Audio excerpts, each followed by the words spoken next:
If we think about using experiential exercises or simulations in the classroom, I think we're thinking about the importance, really, of teaching in an active way, right? So if you think about lectures, they're the most passive form of learning.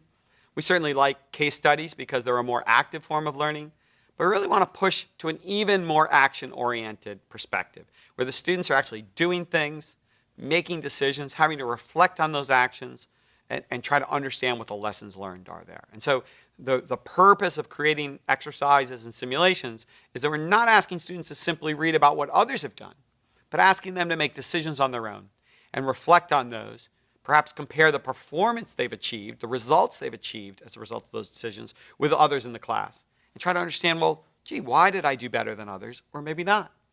And the ability to do that, to get immediate feedback, right, and to compare and contrast your results with others, and then look and say, okay, why did we achieve different results than others in class?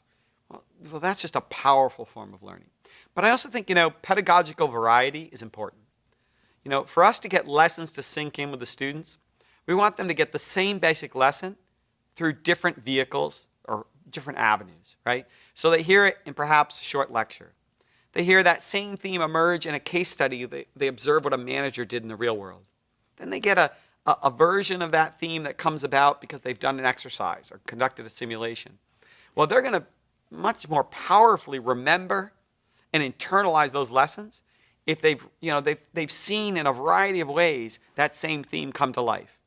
And that's so important, right? The drudgery of any one method being beaten on them, right, every day for a whole semester, that doesn't work. No matter how great the method is, you can't use a simulation 30 days in a row, right? You can't lecture 30 days in a row. What you have to find is a way to sort of surprise and delight the learner in a way and immerse them in different kinds of experiences that reinforce the same basic themes.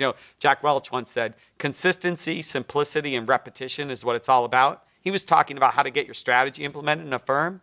I would argue it's what learning's all about. Consistency, simplicity, repetition, right? This game and many good ones, many good exercises are really rather simple. They reinforce lessons that you've illustrated or introduced to students in other ways as well. And they provide some consistent themes that are really important in terms of your broader learning objectives for your course. So I think that's what's really powerful about adopting this type of learning. It's also fun for the student, right? And they enjoy the competition with other students. They enjoy seeing the results of what they've done. Even if they struggle at times, I think they really enjoy the challenge, right? How will I do? Not knowing. And being able to make decisions themselves. Ultimately, you have to fall down to learn how to walk. And so we want to give them a safe space to do that.